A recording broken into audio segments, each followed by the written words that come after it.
DCM works, even we're not really sure what it stands for. Hey guys, welcome back to another episode of the Art for Artists podcast, official podcast of Digital and Creative Media Works. I'm David, your creative director and lead writer. I'm joined as always by my co-host Ben. Oh, silence. Silent Trapeze just looked at me. Just gave me the fucking death stare. Thought I'd mix it up by saying nothing at all. Nothing at all. And today we're talking about the storytelling of Firewatch. Love this game. That storm knocked out the phone line I used to talk to the service, which means we're cut off. I'll see what I can do. You think you'll take to it? Being out here? The isolation gets to people. I don't talk to the other lookouts as much as I talk to you. Not in the same way. So, we played it. We played it when it came out? Yeah, pretty much the day it came out. Surprisingly early. youtube.com/DCMYheadPie. Yeah, we did record the whole thing is there. You can watch it. It's the 12 episodes. We're nearly up to the end. We're pretty close. It's good. You can go see our live reactions. But yeah, we really enjoyed it. Yeah. That was an experience. I think going, because I had no expectations going on. Yeah. And so all my expectations were met. Yeah. Well, none of them. A lot of people were disappointed in the ending. That's I thought the ending was That's good. the whole point, though, isn't it? That's one of those things where people are disappointed because they clearly missed the point. Yeah. And the point is that it's disappointing. A lot of people were apparently excited. And, the funniest thing I read, some guy was like, oh, the trailer showed all these different, gameplay things. And that was it. That was the only gameplay that was shown in the trailer. Yeah. And I'm like, oh, that's pretty funny. They baited everyone to thinking that there was going to be all these intricate systems in the game. And that's it. That's all. Yeah. Which they do in the game as well. They do, yeah. But you can, probably when this goes up, the episode of Potato Clinic will be up where we kind of talk about that. The ending and the... Yeah, but what I wanted to go through is the narrative Spoilers? device. Yeah. Spoilers, obviously. But if you haven't played it, go watch our Let's Play or play it yourself. Either way. It is expensive for what it is. Yeah, I think it's worth every penny. I would gladly buy it again, but that's just me. But I'm just broke. Yeah, you're broke. That's right. Ben I'd buy it for $5 for a movie. Whatever your movie tickets cost, yes, wherever you live, buy it for that much. Because it's an amazing movie. Because it's really good. Yeah. Okay, so I wanted to talk about the kind of narrative device of the mystery and the way that they manipulate the storytelling to kind of have you self-propagate the mystery. Yeah. So, basically, for those of you who haven't played it, this is going to be probably don't care about it being spoiled. Basically, you're led to believe throughout the game that there's this government sort of something conspiracy. There's some group of people watching you and recording what you're saying on your radio, and you sort of start to panic. And there's these things happening, and there's someone Missing clubs you over the head. People have tapped your radios. There's a kid that's missing. All this crazy stuff. You find this research base with notes on you and stuff. Yeah. And then at the end, you find out that it's just a guy, who maybe killed his kid. Maybe his kid died by accident. And he just wanted to, he's just hiding. And he's trying to scare. He's trying to scare you off so that you don't discover the body and tell anyone. Yeah. It's just about a guy. It's not even that. It's just he just wants you to go. Yeah, he wants you to not be there. Yeah. Because he's for whatever reason, he's just this is fucked. I fucked up and I leave, just go. Just get out. Just let me be. Just let me be. So he goes and he basically becomes a hermit. Yeah. And so there's no great sort of there's no real government conspiracy. There's no fantastic action ending. It's just the fire comes, you have to leave, and you find out that it's just a guy who's got a dead son. Yeah, and he's a little sad. The girl that you kind of spend the whole game flirting with leaves without you. Yeah, and literally you never see her. You never see her. She goes because there's a fire. She leaves because there's a fire, and you get scared because you think you're going to be left there. Yeah, but obviously you wouldn't, because that's never going to happen because it's real life. And then it ends, and you're left with a crippling sense of sadness and the realization. If you remembered to take them. And there's this realization you get that things nothing nothing matters. Sometimes life just happens. Yeah. So that's the premise of the game. That's the basis. The genius part of this game is the way that it propagates the mystery. Yeah. So basically, it's mostly about what isn't said, and I think you touched before when we were kind of making some notes on the radio. So could you talk us through a bit about what you were saying? The radio gives you this weird illusion of choice. It's like a dialogue tree. Yeah, it's the only it's really the main mechanical focus of the game. Yeah. Is pulling up the radio and talking. And they play around it with at times where Delilah will get angry and turn off the radio, and there's times where you're inside the cave and you're trying to talk to Delilah, And there's no and there's no reception. And like, at first you're like, oh no, Delilah's gone, but then you realize no, it's just you're in a cave. Yeah. And, You ever tried to use a cell phone in a cave? It's not happening. And what they do with the radio is that the options they give you are very descriptive. Like, pretty much, you'll say exactly what's written. Yeah, on it's the not choices. some Dragon Age thing it's where not like Fallout 4, it's Fallout 3. Yeah. It actually tells you what you're gonna say, and half of the power of it is that it will give you like 3 options. Yeah. 90% of players will pick one, because it'll be like something sensible, and then just something batshit crazy, and you just want to know what you like. Because there's a moment where we're like, my favorites are when you're flirting, and there's an option to go to be more flirtatious, and every You just have time to. we both go, oh my, this is gonna end terribly. Let's do it. Let's do it, Let's yeah. do it. Like, it's the oh god, let's do it. Yeah, Like, and it's that weird illusion of choice where, like, even if you choose the other options, you pretty much go down the same path of feeling like something's weird is going on. And because even in the sense that, like, the options they give you are like, these are the things that your character's thinking of saying. Yes. Like, you could say any of these things. So when it says, like, 2 things, whatever, and then the third option is, I feel like I'm going crazy, what if none of this is real?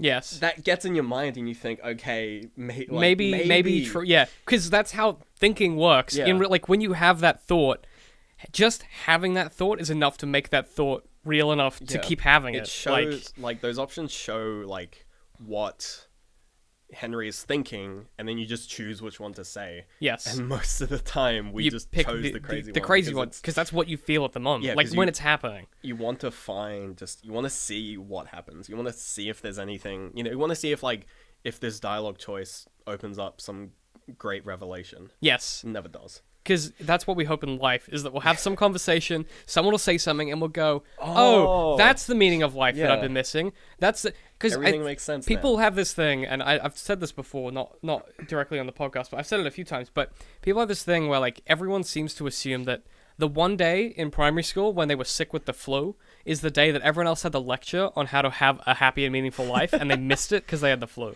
Yeah. Everyone walks around thinking that everyone else is happy, and they're like, I just must have missed that lecture in primary school Yeah. where everyone else got told to have a happy, fulfilling life, and I didn't. No, everyone's fucking miserable. All right, everyone has different shades of miserable, but the difference is, like, this game, the whole point of it is, you said it perfectly before, you want to see how deep the rabbit hole goes, and it turns out it's a foot deep. Yeah. You said that, and I wrote it down. I was like, that's perfect, because that's what this the game is.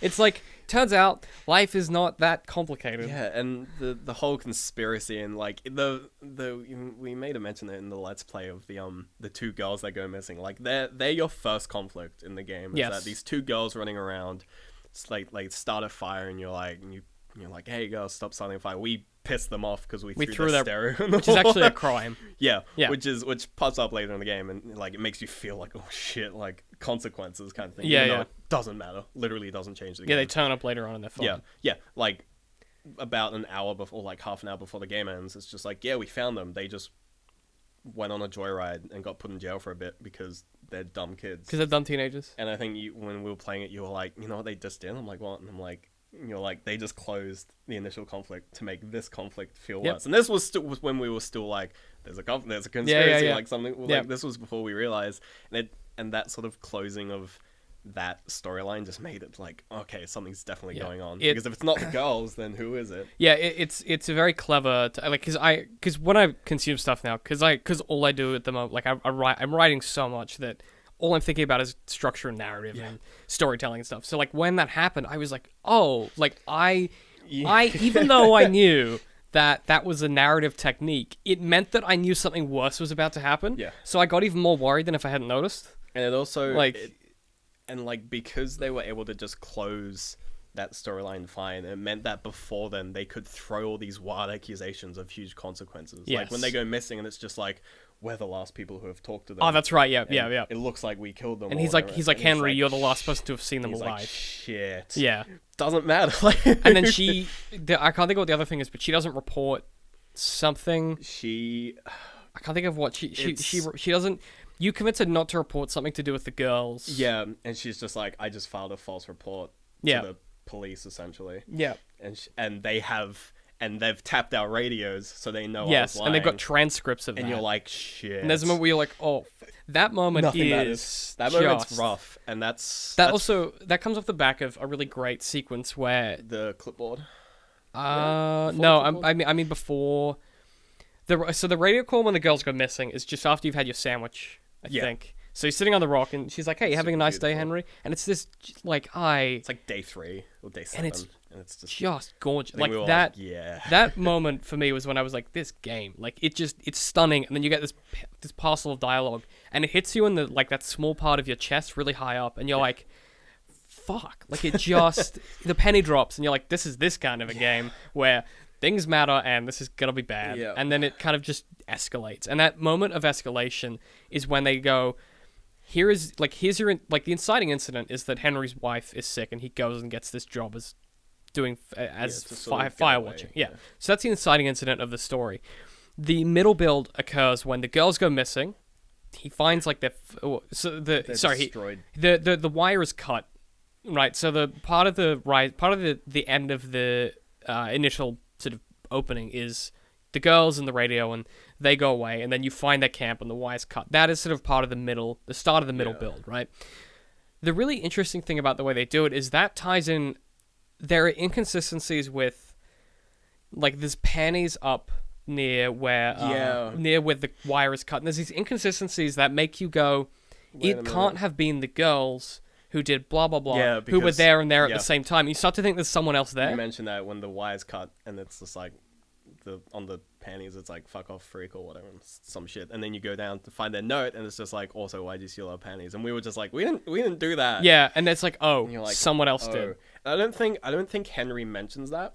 No, 'cause Henry doesn't say he it. doesn't say anything, but I was Yeah, I but noticed it immediately. we were like, wait a minute, and it's that weird thing where it's like, it's almost as if because they obviously did that on purpose. They said, look, Henry won't realize. It's almost to make you as a player be like, oh, Henry didn't realize, so maybe it's not true. Maybe I'm just thinking weirdly. Yeah, maybe I've And imagined draws it, you into which Henry just as a gets you character. more into it. Gets you Yeah, more into his head, which is because he's doing the same the thing. crazy one, yeah. Because he's like, are you even real? Like there was a moment I distinctly remember this where I said to you, I was like, Ben, what if she's not real? And you were like, we were like, what if Delilah's I following was us losing my around? fucking mind. I was like, what if she's the one that's following? What if? Because her silhouette isn't up there, and me as like a designer or other thing, I would have put a silhouette up there to be like, oh, like she's a human being, but they don't, probably on purpose.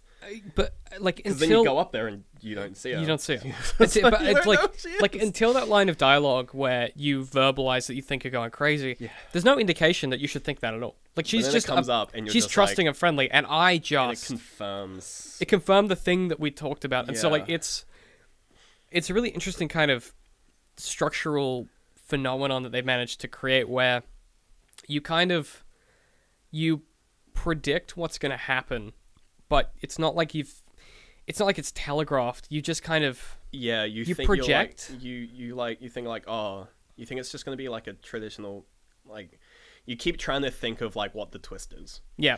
And you're like, oh, maybe Delilah's, like, I was like, oh, maybe Delilah's in on it. Yeah. Like, maybe Delilah's part of the conspiracy, or maybe, like, yeah, she's following us around and just being sneaky. Yeah. And, like, I lost my train of thought.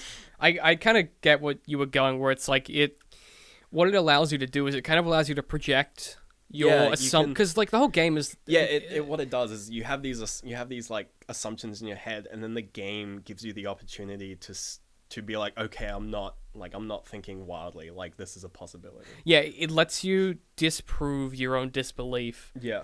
only to prove you wrong after. So it goes, so you go, I think XYZ is happening. Then the game goes, so Henry will think, hey, what if XYZ is happening? And you're like, then yeah. immediately he'll be like, oh no, it can't be that.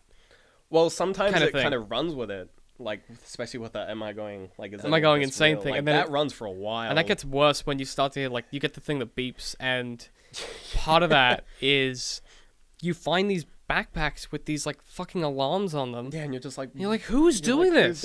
This whole time you don't realize it is someone. Yeah, It's because just- there's part of you that's like, maybe this backpack isn't fucking real, because who would do this? Like, Maybe who it's would do aliens, this? maybe it's- Maybe there's a fucking dragon. Like, Yeah. I don't know what's going to happen, because it's a video game, and there are Yeah. so many options as to how it could go.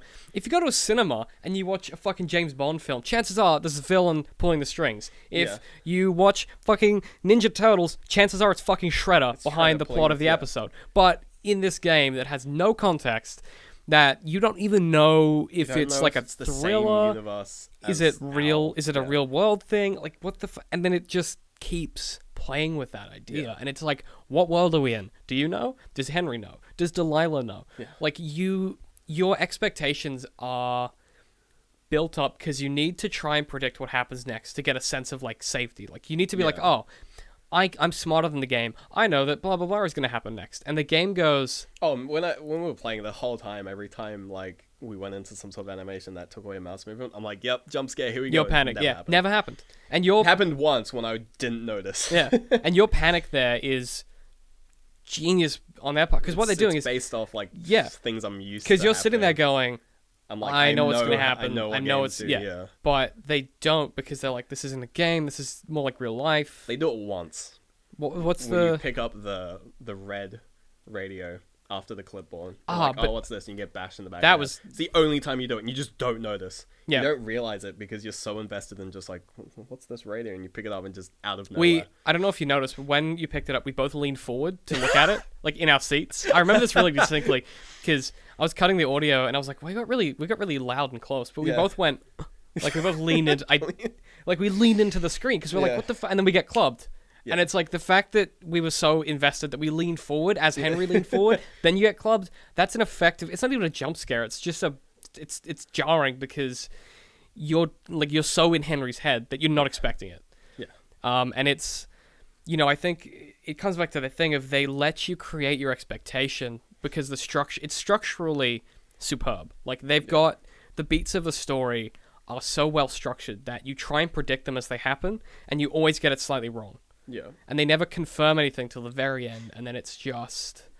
It takes all the expectations you had, puts them in a box, shakes it up, and then goes, yeah, this is what could have happened, but really, real life is not that interesting, and it hands you back the empty box, and you're like, You're like, fucking the hell. box is empty. Then you leave. Yeah, then you then leave and it's over. go home and You the go home game to is your over. fucking There is- your Alzheimer-ridden wife There and is your one other fucking human life. being in the entire game. Yes. That's the thing I found odd, is that at the start, and this is just like a weird thing I noticed, is that there's one animal. It's the deer at the very start of the game. Didn't even realize it was a deer. We didn't look it up for lunch. Yeah. I was being an idiot. But there's a deer. And Yeah. then at the end there's just the firefighter person. That's it. Those are the only other, well, and the girls and the creepy guy, but they're just silhouettes. Yeah. Like those are the only things, other animals, humans, you Other actually see, and entities, it's, really. It's really weird. The whole game is very isolated. Mm. And it's Which I think, that kind of speaks to, like, the isolation of... Because, I mean, it's obviously, there's like, some tangential metaphors built throughout of, like, Henry, and for him, Delilah is an escape from the problems that he's facing. And this job is an escape. And, like, he's isolated in his life because his wife has this... She's got this sort of Alzheimer thing, and it's sort of... He's now physically isolated himself in the same way that he was mentally isolated. It's almost like the fire is an escape from the job. Yes. Which is weird. Because and then the mystery becomes an escape from his real problem, which is that his wife has fucking Alzheimer's, and he's spent his entire summer flirting with this person that he's never met. Yeah. Like, that's the real issue of, in his life, his real issue is that he can't reconcile the fact that his wife is dying, and that he's gone to do this thing, to go to this Firewatch thing, to try and process and come back together and, like, go back and be like, okay, I've got a handle on my life, I'm good again. Instead, he goes there and he meets this person, Delilah, and it kind of makes the problem worse. But we're so invested in their relationship that we don't realize this till the end when she's like, well, I had to go because there was a fire. Yeah. And you're like, oh, but I thought you were going to wait. Yeah. you were gonna It's just wait. like, it's just like we could go together, and she's like, no. She's like, no, because you have a wife and I, like, why would, that's... And pretty sure she still has a boyfriend.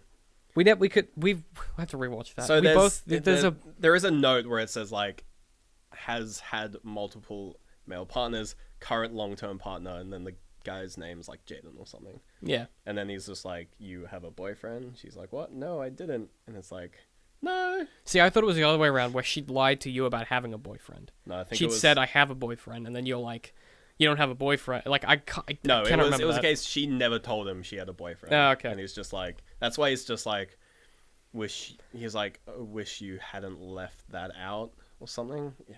He's basically like, I wish you had told me you had a boyfriend. Yeah. Yeah, basically. Yeah. Because she's interesting in the sense that, like, the best parts of her character and threaded through the story are the fact that she subverts your expectation in really subtle ways. So, like, when she tells the story about, so when the fire starts and you name it, she tells you the story of, like, before that happens. So, like, the first night that you wake up, and she's like, wake up, Henry, get your radio, look at the fire. Like, there's a fire. And you go and you look at it. You have that conversation. She tells you a story about how in Santa Monica, I think, her sister used to put bottles of liquor in the pond outside the house or something. Or particular or whatever. That story isn't... it's not actually... She doesn't tell it well. I was rewatching this episode the other day. She doesn't tell it well at all. It's not even a really good story, but you think it is... Like, you think it's interesting because you're interested in her. Yeah. And the fact that she doesn't tell that story well, she basically is like, oh yeah, it happened in Santa Monica, and she would pour tequilas like the size of your head or whatever. Like it's not, margaritas, but it's not well told. It's not. She just tells you, and you're like, oh okay, cool.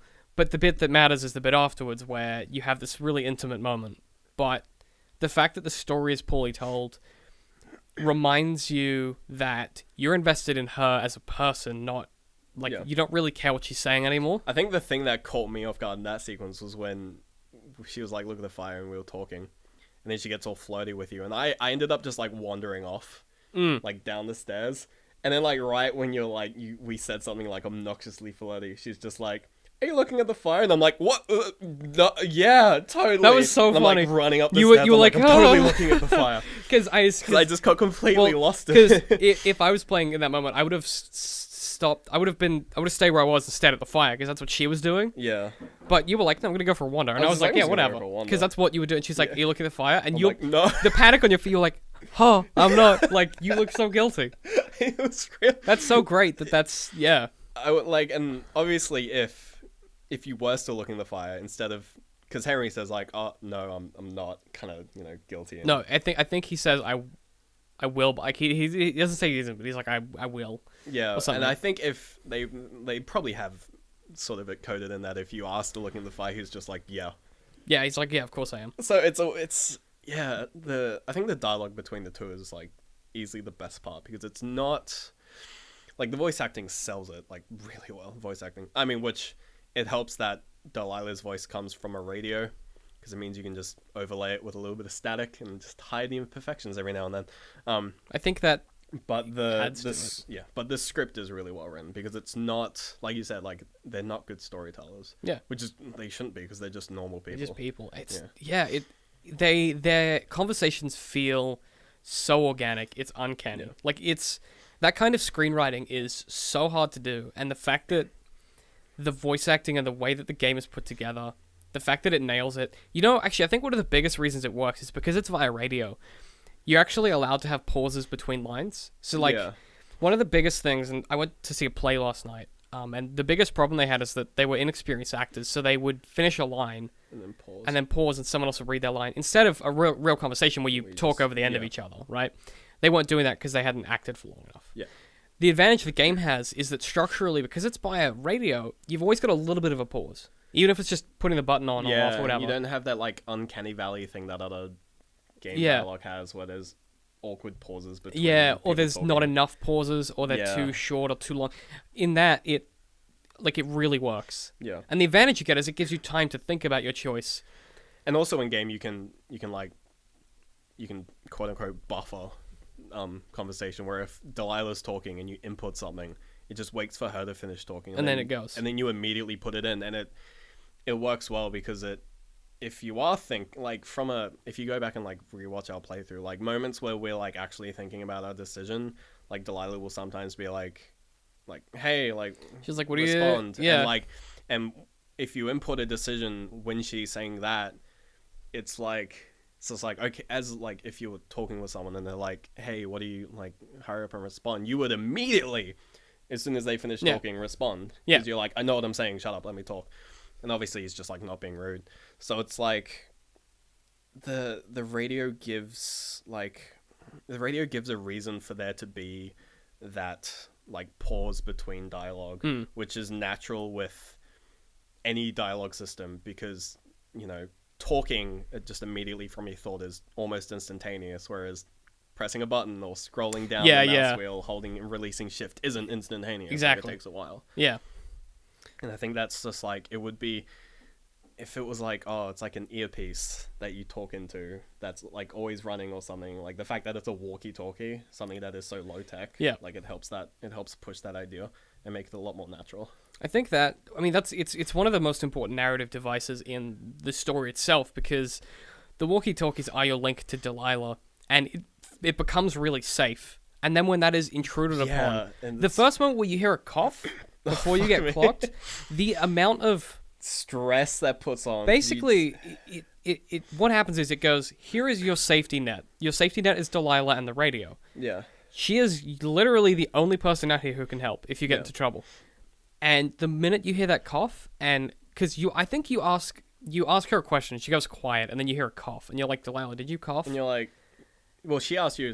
I was like, oh, that's kind of weird. And then she's like, did you cough? And you're like, what the fuck? We both went, fuck. Yeah. And then, so like, we didn't cough. And then you see the radio, and you pick it up, and boom. Yeah. You're and then it's sort of, But that moment where that mechanic, well, it's not even that mechanic, but that structure of safety, like it's a safety net. Like it's kind of like when Gandalf dies in Lord of the Rings. Like you're like, whoa, shit. Yeah. Gandalf's dead. Like he was the guy that had all the answers, and he's dead. Fuck. Like it's the same kind of, it pulls that safety net away. But the great thing the game does is it reconstructs the safety net similarly, but not quite the same. You get a different set of radios that are also bugged, but you suddenly don't care as much. Are they bugged, or is it I'm just not sure. I think they are. I think they are bugged. Oh, I'm not sure if they're bugged or if he just has a receiver. Nearby radio. Yeah, I'm not sure, but because he has the when you find the notes, we'll find one of the notes. It has like the radio frequency they're on, and I mean, radios aren't locked two-way. No radios are like that. Yeah. Even if you have walkie-talkies which only communicate with each other, they are using a frequency you can listen on. Yeah. So I think it's just a case of the new ones were different frequency. Yeah, which is like, okay, there's not many other radio frequencies. He clearly just kept scanning. Yeah, which is fine. Yeah. Like, I'm fine with that. But the thing that I think is really clever about that is that... Because when you find his hideout, you find he has a ham radio. Yes. So it's like, yeah, of course you can listen. Yeah, exactly. I think the reason that I really enjoyed that is that what that does is when that rug gets pulled away the first time, the safety net is gone. What happens the next time when you get the new radios isn't that the safety net is replaced, but it's restructured. So like it no longer feels as safe as it did, and it no longer has the same sense of safety, but it kind of it's hard to articulate what I mean, but it's sort of it's like if you put the safety net back in, but it was missing half of it. Well, it's like, also because when you find out that the second radios are also bugged, you don't care as much about the fact that it's bugged. You care about the fact that now they have a recording of you saying, well, Delilah saying they should burn the place down. Like, that's the main issue. And even as a player, you don't really, like, you sort of see it coming. You're like, oh, of course these radios are still there's no way they're like, clean. Yeah, of course they are. Which is fine, because, again, you like, already it's that, know the safety net isn't safe, So, you've kind of just, like, given up almost. Because once you know the safety net isn't safe, it's still there, but it's, you've accepted that it's going to let you fall. Yeah. So, but you don't care about that as much. You care more about what you're going to land on now. Yeah, you're at the latter stages where as a player, you're thinking, like, fuck all of this. Like, let's just get out of here. Like, I don't care about whether my radio is bugged. I just want to get out, kind of thing. So, it changes your focus of... You start off being like, I don't want to fall. Then you go, it's fine if I fall. I've got a safety net. What happens then is, I don't care about the safety net. I care where I'm going to land. Yeah. After that, like, it kind of changes your perspective, and it ups the stakes dramatically. Yeah. But kind of in a lateral sense, and it's really hard to do in writing, and particularly in games. Like, that kind of conflict is so intricate, and they did it so well that I think. Well, I mean, you have to really build it up, and obviously, they were able to pull it off because the vessel they used for that conflict is the most important mechanical interface in the game. It's the radio. It's the one thing that matters in the game. It's the actual mechanic, aside from the movement in the world. It's pretty much the game is the radio. Yeah. And so fucking with that, it's it feels really brutal. It's really intrusive, yeah. I mean, it's just... it's so well constructed that my concern now, moving forward, is that anyone else who tries to do anything remotely similar, like any other first-person narrative, is really going to struggle. Because this is... Not that this is perfect by any means. No. It has its flaws, but... It's a bit too short for my taste. I wish it went a bit longer, but... I don't know. I thought it was perfect for what it was. Yeah. I mean, if it had gone longer, the ending probably would have felt like a cop-out. Yeah. The fact that it just crashes really fast. I think the pacing is almost perfect. Yeah. As far as, it gives you enough time to breathe on your resolution, and then it ends, and you just are left to stew with yourself. It's quite sort of... It knows its limits, and it's like, hey... we know when to stop. And that's a big problem that a lot of games have. That's my biggest problem with Fallout 4, is that they didn't know when to stop with the main story. Yeah. There's a whole, I discovered the other day, there's a whole second story that I haven't even started. There's actually a second main campaign, aside from finding your kit. Yeah. And I was like, what the fuck? What? I've been playing this game for 100 fucking hours. I'm not doing it. Fuck that. So I haven't picked it up again. But, Campos Santos, the guys who made this, they clearly were we know where our limits are, and we know if we push this further, it's going to ruin what we have. Yeah, I mean, in terms of... It actually is a Unity game. Yeah, we discovered that afterwards. Yeah, during a playthrough, I'm like, this doesn't feel like Unity. It's Unity. It's actually one of the best Unity games. It's up there with Among the Sleep and Guns of Icarus. Yeah, in terms of just polish and making it not seem like Unity. I mean, it's spending time with it is what they did. And it shows, they've spent... As a team, they've clearly spent a lot of time with the game. I've used Unity quite a lot, and when I realized it was Unity, I looked back and I'm like, yeah, it actually shows a lot of the way they, especially with a lot of the mechanics, how it's you have the fishing rod and then it disappears. That's a very easy thing to do in Unity. It's very easy to just whenever anyone else would be like, oh man, we gotta add make someone spawn with a fishing rod, that's kind of tedious, and then but it's in Unity you just just give them a fishing rod, puts it away, it's gone nice. Forever. I think it facilitated they definitely used the engine to its advantage. They played its strengths, so technically it's very we really enjoyed it, and I think there's a big lesson here to learn about storytelling, because it's one of the best stories that I've experienced in a while. In terms of the genre of walking simulators, it's definitely up there. Beats Dear Esther, which was probably the first big walking simulator. I love Dear Esther. It's great. I still think it's good, but Firewatch is so much better. This is what the genre could do. Yeah. This is the pinnacle. I think this might be pinnacle. Yeah. I think anyone that could top this has to they would have to do something amazingly impressive, because this is. It's taken the strength of the genre and it's just pushed them to their limits. Yeah. And it tells a fantastic story. I think they employ a bunch of brilliant narrative devices. The mystery is compelling, but not they don't overdo the mystery. They let it kind of stew on itself. Yeah. The characters are amazing. The voice acting is fantastic. It's a fantastic narrative. It's a great story. I think one of the strengths of the mystery is that it gives you so many possible outs. Yeah.